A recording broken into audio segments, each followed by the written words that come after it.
Welcome to Uncredible, the podcast. My name's Jeremy, and we are Uncredible. You can follow me at uncredible.me. That's where my Substack is. And you can also catch me on Instagram at Jeremy Lundmark. This is episode 0. Now, for those of you who don't know who I am, which is probably most of you, it's been almost, I'd say, over 10 years since I actually recorded a podcast. And this will be the first time that I'm trying to do it by video. And listen, the tagline Uncredible is true to what it means. We're just going to try this out. We're going to make mistakes. We're going to try to do something that's fun, that's real, and just follow a journey and hopefully other people's journey along the way. I'm a regular guy, just a normal guy who goes to work every day, and I try to do some pretty incredible things along the way. And right now, one of the incredible things that I think I'm doing is running races. And I didn't want to spend a whole lot of time on this episode talking about my past or my history. Those things will come up naturally throughout the podcast. What I wanted to do with episode 0 was go over my last week and just get used to what it is to do a podcast again. And I want to do it in a way that I used to do a lot of editing. And I want to do this in a way where I don't do any editing, where I just come in here and share my thoughts, tell you what's going on in the week. And if I make a mistake, we make a mistake. It is what it is. So for this particular episode, I'm expecting a lot of mistakes. So what we'll do is call this episode 0, and it may never see the light of day. But if you're watching this, then it did see the light of day, and it turned out okay. I've given myself roughly 30 minutes to get through this episode. I don't want to bore you or prolong things, and who wants to hear me talk for 30 minutes straight all at once? So let's get right into it. The first thing I want to talk about is I wanted to reflect on the last week. Starting off in January 3rd, I ran my second half marathon, and it was the Winter Warrior Half Marathon. I've shared a lot about this on social media. You can check that out at uncredible.me or my Instagram, which is at Jeremy Lundmark. But I wanted to get into some details about some of the things that I witnessed, and it was a really good event. And this is only the 4th event that I've competed in. And actually, no, it's the 5th event that I've competed in. And I'm starting to get to that point where I'm getting used to certain things happening in a race. You know, I've gone and gotten my bib. I've signed up for a race, and there's things that I'm used to. And I wanted to share some of the unique things that were at this particular race and encourage you to participate in maybe some of the other events that they put on here in Rochester, New York.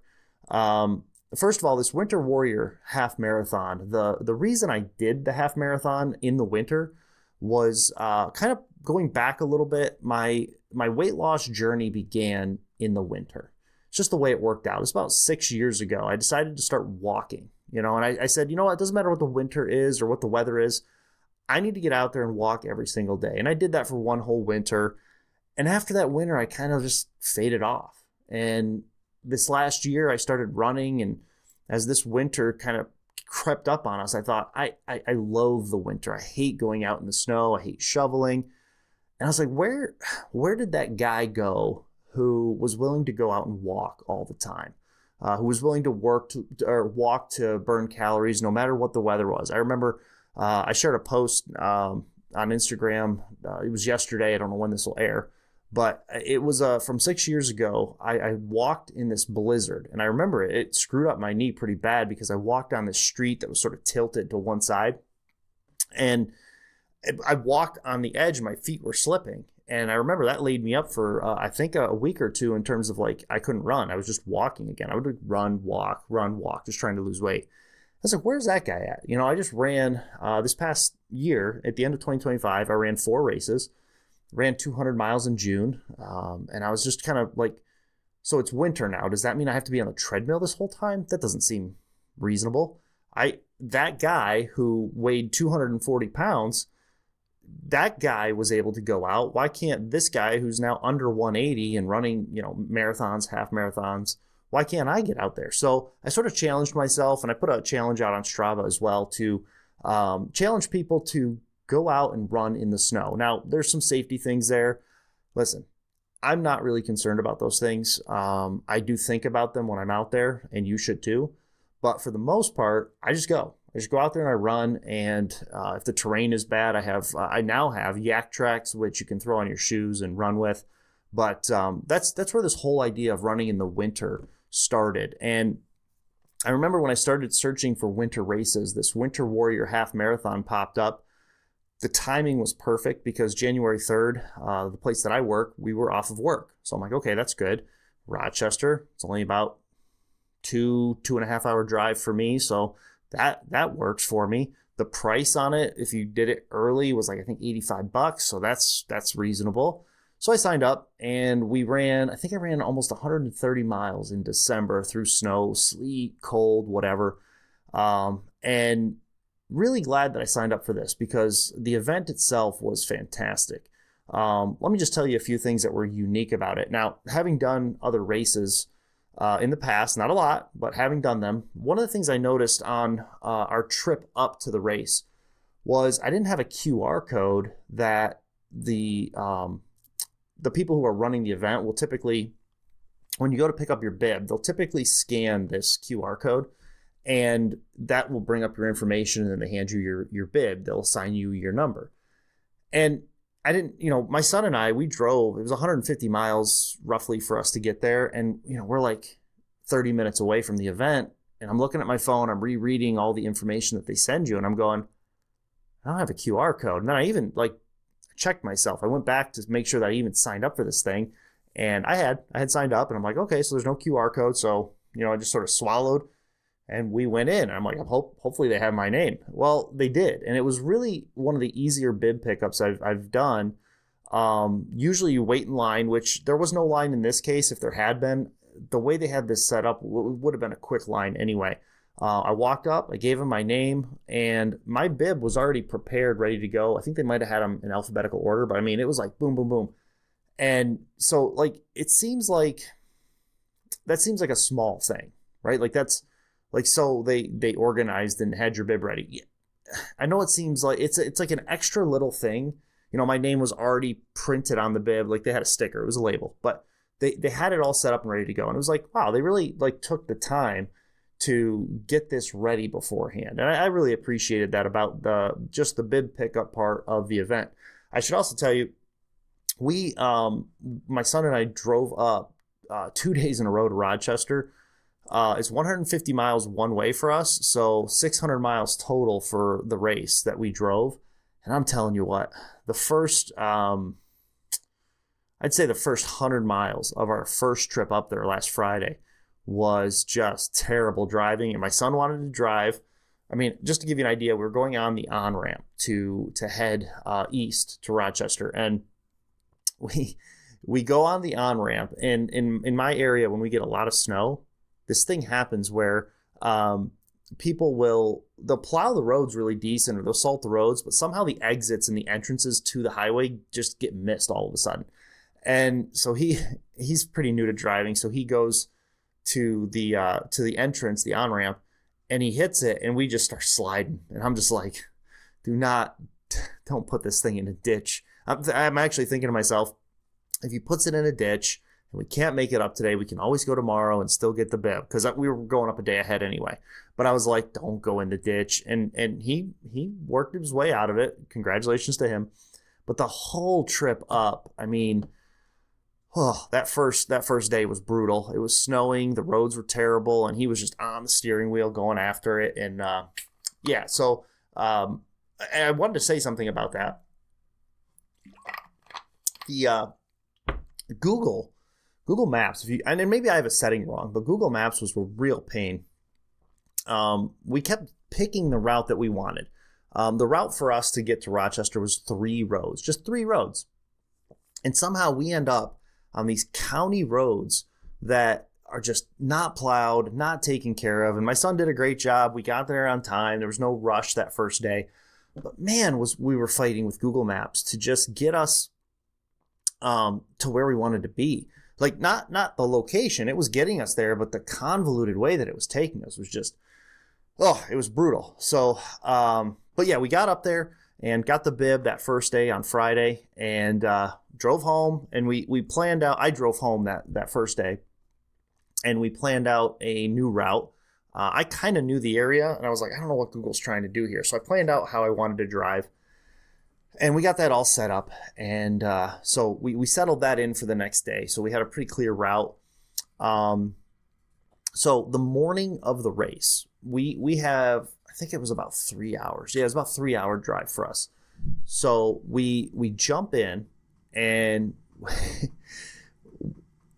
we had such a hard time getting there the first day that I planned an extra hour ahead. And the new route that we laid out was actually like perfect. The roads were clear, everything was fine, and we get there in like 2 hours and 50 minutes, and we were there. We were golden. So that second day, the day that we actually went for the race, it was great. But we got there super early, which is better than late. I guess we weren't rushing, so that was good. But back to the event, there was the amount of effort. I was mentioning the little things that they did, that little label and having that preparation ahead of time for the bib. The volunteers just did such a good job, and it really was a small event. I think the last time I checked on run sign up, there were only for the half marathon portion. Now they had multiple portions there was a half marathon, a quarter marathon, and then a half marathon relay. So they had multiple events, but for the event that I ran, there was only 266 people. Give you an idea, the other one that I ran, the other half marathon I ran, I think had close to 1,000 racers. So it's a much smaller race in general. But the volunteers, even though the race seemed small, and it was small objectively, the volunteers were just giving it their all. And when you sign up to these things, you start getting emails from the organizers, and the organizers were begging for volunteers. Like, I'm telling you, like I had like multiple emails the 3 weeks leading up, like 25, we need 25 more people. We need 10 more people. We need 9 more people. So I know that they chased down these volunteers and had to get them together, and they were just so good. I mean, and maybe they have been that way in previous races, and I just was so focused on being a part of something new that I didn't notice it. But this particular race, just to give you an idea, so this race was around Monroe Community College. So we ended up running 4 laps around this college, and it's not a perfect 4 laps. So what they had to do was they had to set up cones so that you could run at one section. You had to run like up and down the parking lot in order to get the perfect time. So somebody had to figure that out, and then another volunteer or two had to put all these cones up. I mean, the amount of cones that they had to use for this event, it was a lot. And then whenever you reached a turn, because there were so many like these parking lot weaving type things, they had a person stationed at every one of these turns, to make sure people stay on their route. And that's all well and good, right? Every race is going to have somebody who's directing you or signs or something, but I'm telling you, every single one of the people who were volunteering for this race they were applauding you, like, good job, keep going. And it was so encouraging along the way to have these volunteers. Like, now, let me paint the picture a little bit better for you, because it sounds like they're just doing their job, right? They're not what they're supposed to do. They're supposed to cheer you on, point you in the right direction. As runners, this race was ran in 22 degrees Fahrenheit weather. The wind was blowing. We did have some sunshine. If you look at my pictures, it's a little deceiving because it really wasn't as warm as it looks. It was freezing. Now, as a runner, if you've ever run in the cold, the first couple miles are brutal. You're just like, why am I out here? My fingers are cold. I can't feel anything. And these volunteers are just standing there. So like as a runner, you get that you're freezing for like the first, I would say 2 to 3 miles. And then after that, if you're going to run, like for in my situation, I was running 13 miles, you warm up and your body just kind of gets used to it. I can't explain that biologically, but it does. But if you're just standing there for 2 hours, I mean, they probably were out there for 3 hours, given the limits that were set for the race, just standing there, telling people, good job. And like over and over, like as I'm running, I'm passing different people. So it's different people cheering me on. But if you're just standing there, you're just cheering these random people on. And they were just like so exuberant about it. Nobody was like standing there doing nothing. They were all very excited to be doing this. It was very, very cool atmosphere. Some of the turns, they even had, like, I don't know if this was the volunteers or if they told them to do this, but they had their own music playing. So, like, there's sections of this run that are pretty long and straight, and you don't see any volunteers, but then you hit a turn, and someone's, like, blasting a boombox with some music. It was just a really great staff, great event. One thing I wanted to highlight, I found this out, like, 2 days later after I had run the event. So every loop, there was this little girl, I want to say anywhere from 10 to 12 years old. She was just standing there with her hand out, like to give out high fives. And the first lap, I see her and I'm like, oh, isn't that cute? And I give her a high five, right? So give her the high five, you move on. You're just focused on hitting your times and doing your thing. The second lap, she's still standing there. And I'm like, if you have kids, kids, when they do an event like that, they'll get involved at the beginning, but then they kind of trickle out. The next thing you know, they're sitting off to the side or taking a nap or whatever. This kid's standing there second lap, and now the mental struggle of the event is starting to settle in, and you're mentally making your plans for, am I going too fast? Do I have enough to go the next 6 miles?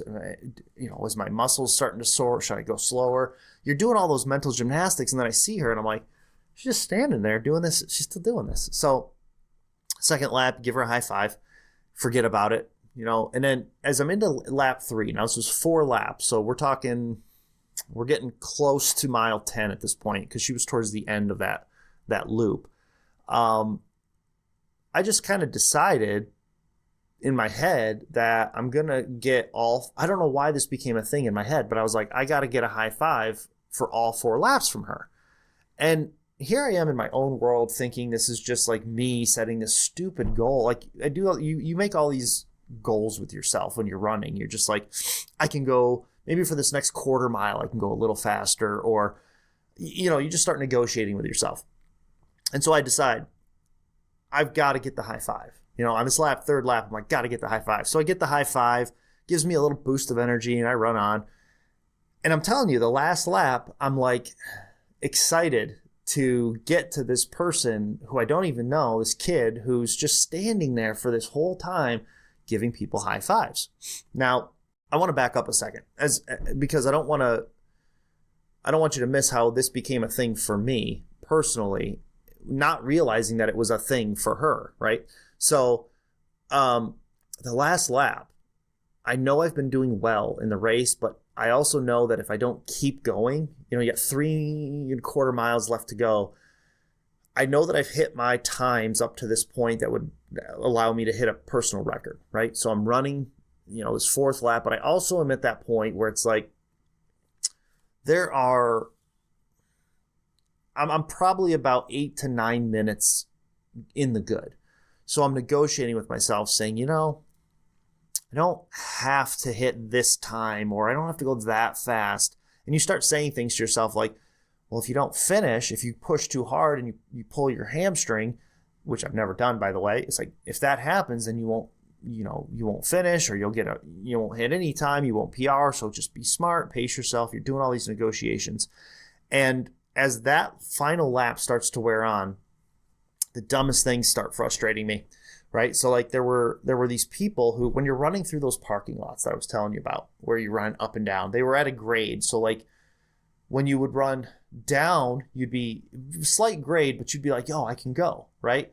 Early on. But now it's at the point where it's like, I got to conserve my energy. So I don't want to push. I just want to stay steady on the down and the up. But there are other racers who are still like, I don't know what happens to people this late in a race. I've done it. I did it myself in some of the earlier races I've done, but there's this thing where it's like, you think you have more than you do. And if somebody passes you, you're like, you don't want to get beaten. And so you're like, oh, I've got this. So like you're on this downhill. And like I had this one person who was charging past me on the downhills and then walking the uphills. So I would pass her going up the hill, right? So we went down, she passes me, she starts walking, so I pass her again. I'm just keeping pretty steady pace uphill. We hit the loop at the top, and then I guess she didn't want to get beaten by me, so she goes blaring down and then starts walking again. Well, on one of the uphills is where this girl with the this kid with the high five that I was trying to, like, in my head I was like, I got to get this fourth high five. And this person that was like racing me, or at least it felt like she was trying to race me, was kind of like, I could have blown by her on the uphill and skipped the high five altogether, like gone inside, let her get the high five, and I just go back. But I was like, no, I decided, I committed to getting this last high five. So I slowed myself down and got the high five, and then I blew by this girl who, I don't know who knows where she ended up, but it just seemed like for that last lap we were just passing each other back and forth. Well, anyway, long story short, not short, long story made longer. 2 days later, I find out about a Facebook group that is like sort of private, so I join it, that has the pictures from the race. And somebody shared it with me, and I'm like, oh, my picture was in there. It's the only picture I got from the race. And it was a great picture, by the way. And they didn't charge for it. They didn't, set up a website where you have to go buy it. And I see a picture of this child with her hand out from behind with a little post. And it turns out that she's been doing this for 3 years, and they keep track. I think it said she was upwards of 4,000 high fives that she's given out at these races. And I thought to myself, that's the kind of thing that if it was happening at the other races that I've been to, I didn't notice it, but it was so cool, right? Like to be one of her high fives is one of my, well, I guess 4 of her high fives is one of my highlights from that race. It's wild how that one person could have that impact. And it goes back to what I was trying to explain here about this Winter Warrior half marathon. Is the staff was great. It just seemed like a really unique event. It really had a small town feel, and I've picked all these races this year at random with the Uncredible theme in mind, right? Because I want to go to smaller races. And it fit the bill perfectly. I mean, these were just regular people having fun, running, being part of a community, and I was just delighted to be a part of it. It was such a good race that something I considered doing, but because I have other plans for this year, they have this thing called, the 4 Seasons medal. And I guess they run I'm assuming it's a half marathon every time, but they run one every one of the 4 seasons. So you can get a medal for all 4 seasons, and then they have a separate medal if you complete all 4 of those races, saying I completed all 4 seasons. So you sign up for that separately. And I considered doing that this year, but I'm like, I don't want to go to the same race 4 times. That was my thought process when I decided not to do it. And I signed up, or in my head, I've signed up for a whole bunch of other stuff that I want to do this year. So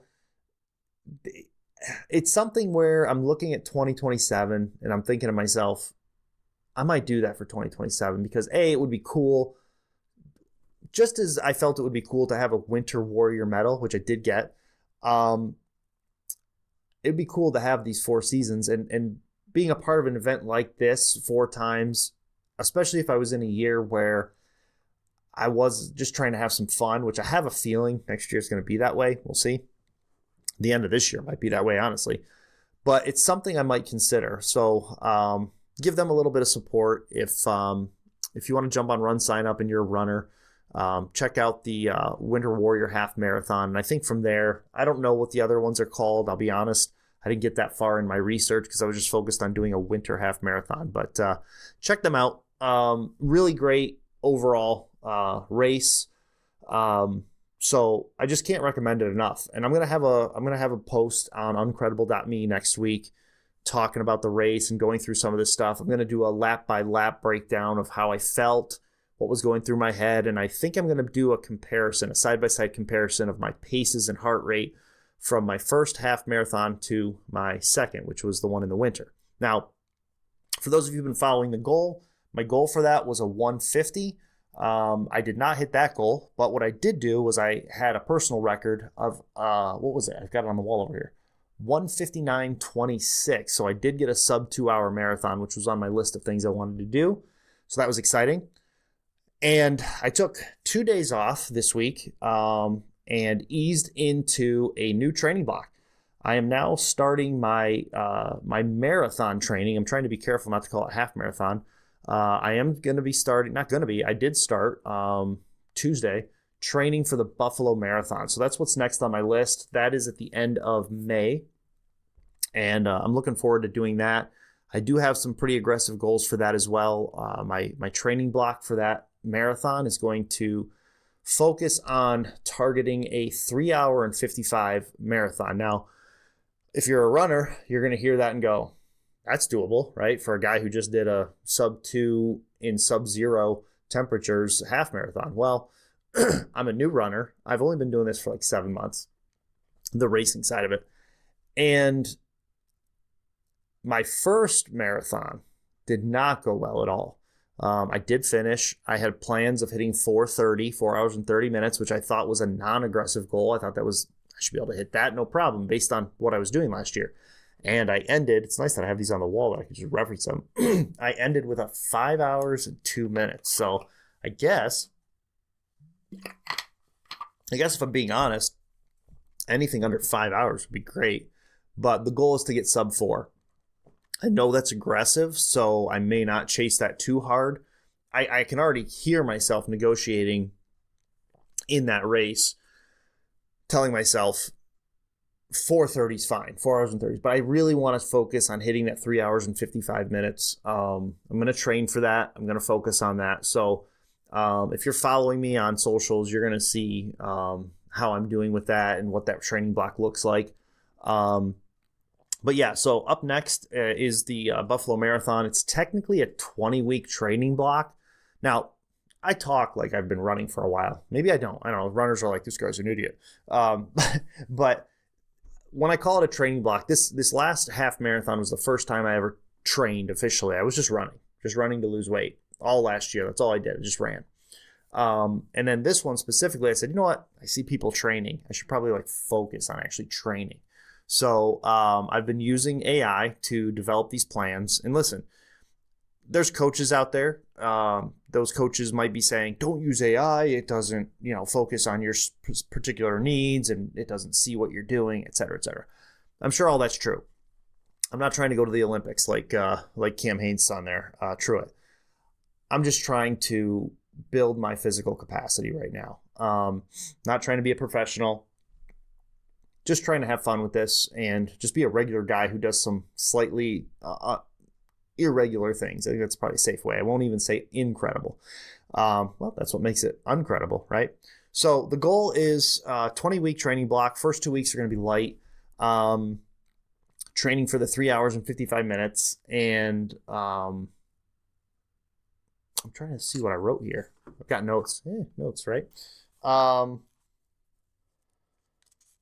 Already feeling good. Yeah, I did start this week, and I am already feeling good. My run yesterday was a good run. Notes? Stop it. It was a good run.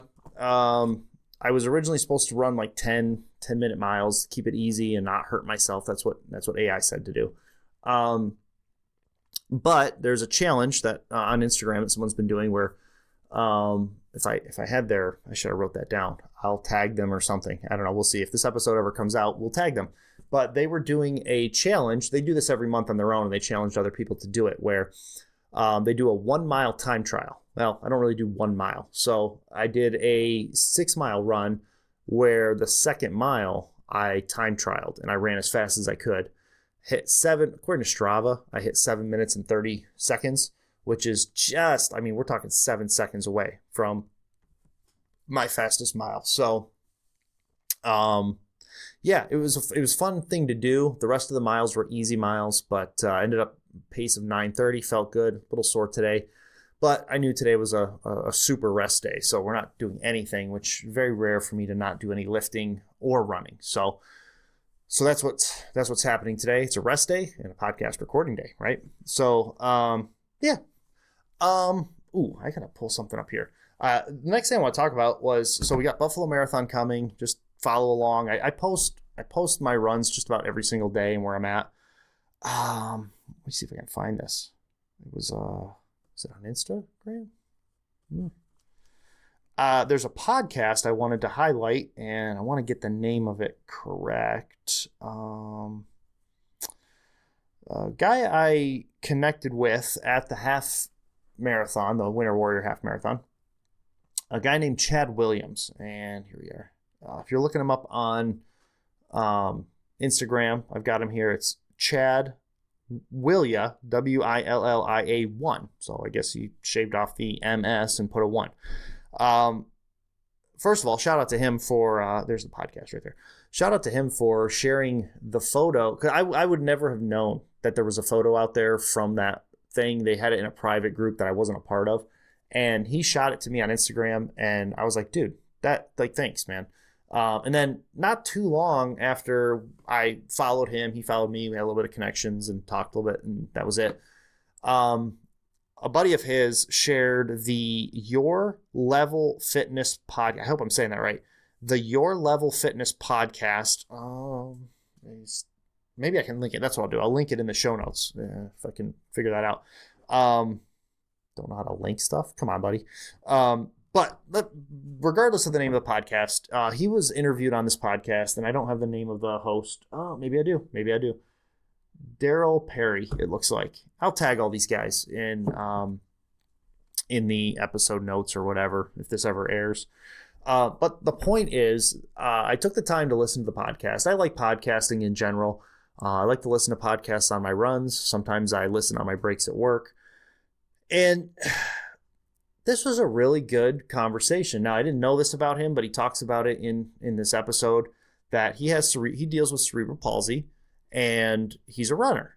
And I thought, well, that's unique. And that aside, the conversation that they have, it's about a 30-minute episode. The conversation that these guys have about pain management, chasing goals, and finding that balance is just, it's very real.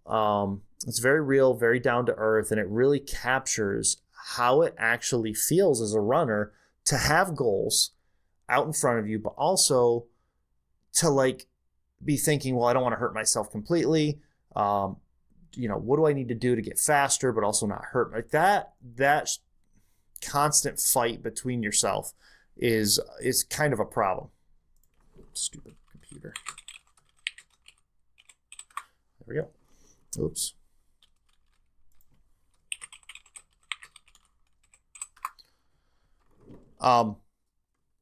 Sorry, my computer logged out, and that's where I'm recording the audio. I told you this was going to be episode 0 of Uncredible podcast. So wanted to log back in and make sure I didn't just lose everything. So I would highly recommend that podcast episode. And listen, pain management is a real thing. And let me just tell you, as somebody who last year played this wrong throughout the beginning of the year, I just kept running. No matter how bad I hurt, I just kept on running. And listen, I learned my lesson. I went through 2, I'll call them seasons, but there were 2 times last year where I had IT band pain in one knee or the other, not both at the same time. And I remember when I purchased the sleeve and the knee brace, and it worked, but I had to adjust so much to just keep running and running and running. And by the time I got to my marathon, which is where I actually came up quite short for my goals, my knee was in really bad shape. I mean, at least I could barely, after about 10 miles, I was pretty much shot. So just finding that balance between building muscle and building endurance and incorporating rest along the way, but also inside yourself saying, I can do this, right? Like, you believe you can do it, but sometimes you can't. Like, sometimes physically you can't. If you keep pushing, you can hurt yourself. Podcast was awesome. It fits the Uncredible theme too. It's not a professional, it's not Joe Rogan, right?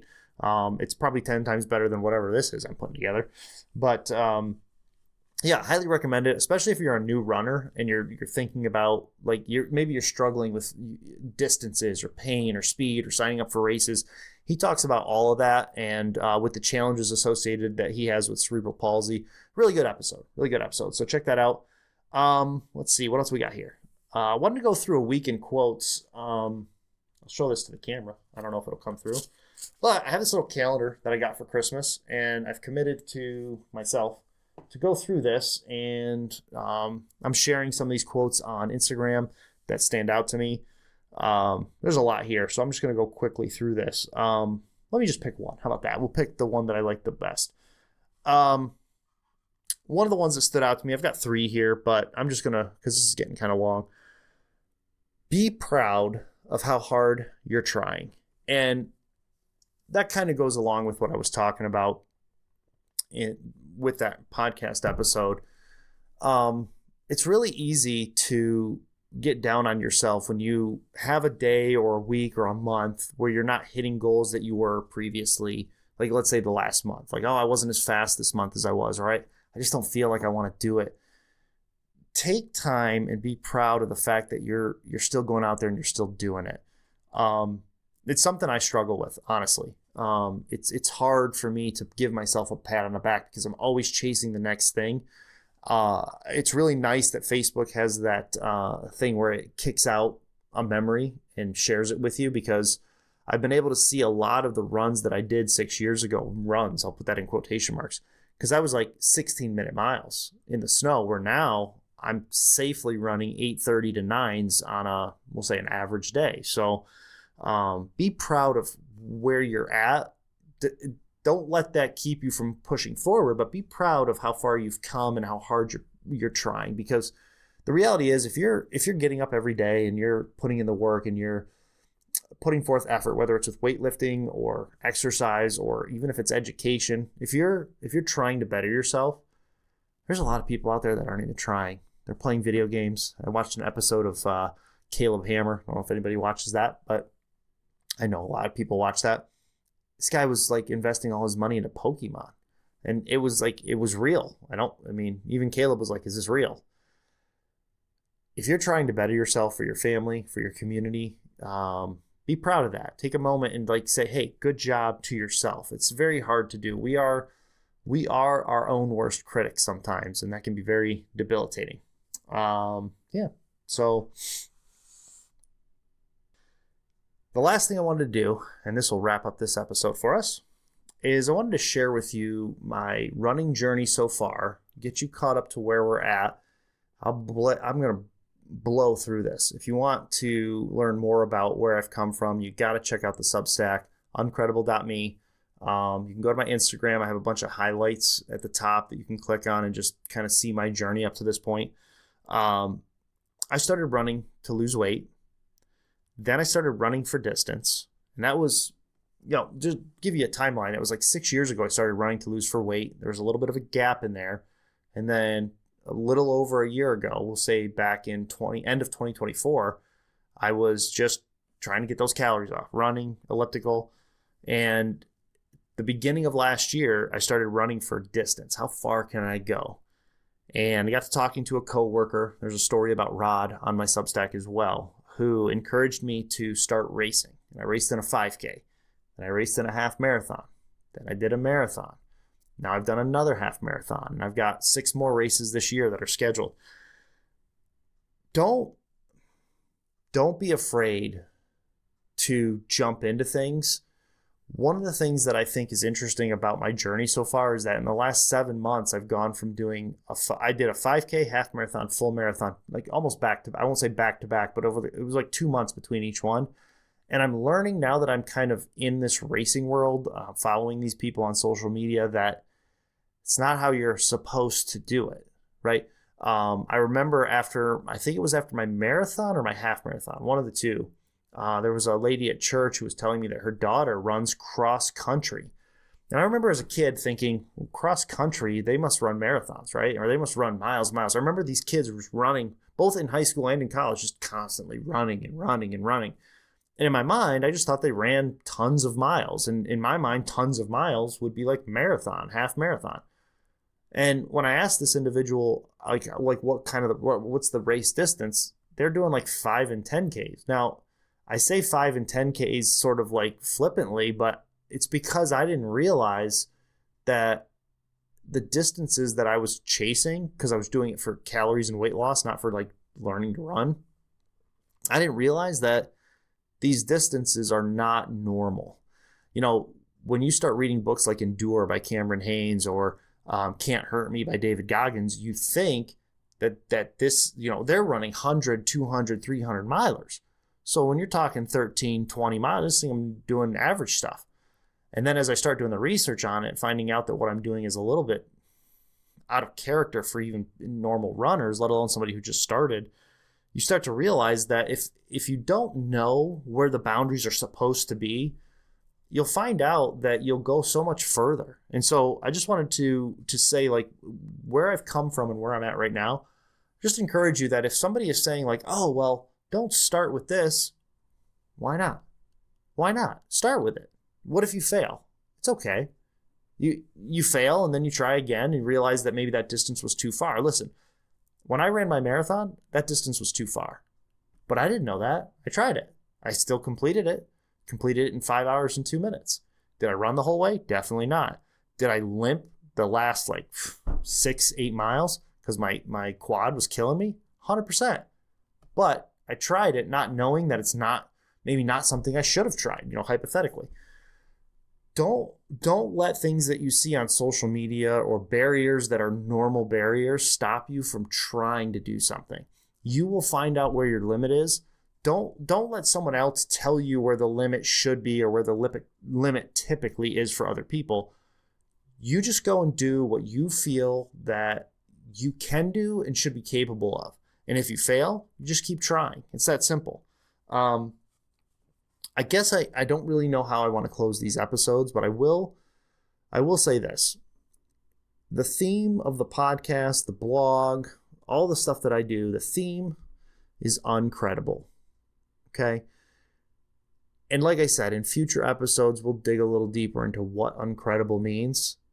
But in its simplest form, Uncredible is just regular, everyday people doing incredible things. People that when you see them at work or you see them walking down the street or driving in their car or shopping at Walmart, you look at them and you would never know the incredible things that they're doing. And I've termed this, or I've coined the term Uncredible, because they're not somebody who's going to write a book and then you're going to cite them as a source in your research paper. They're not credible that way. However, they are living life and they're winning in life. They're being successful at the goals that they set before them. And while you might look at them and say, oh, that's just an average person, the achievements that they're accomplishing are not normal. They are abnormal. And they are just like 99% of all people. They're just average. But every one of us is average. So I guess I'll close this episode by saying, thanks for listening to episode 0, and join me on this uncredible journey, because every one of us is uncredible in our own way.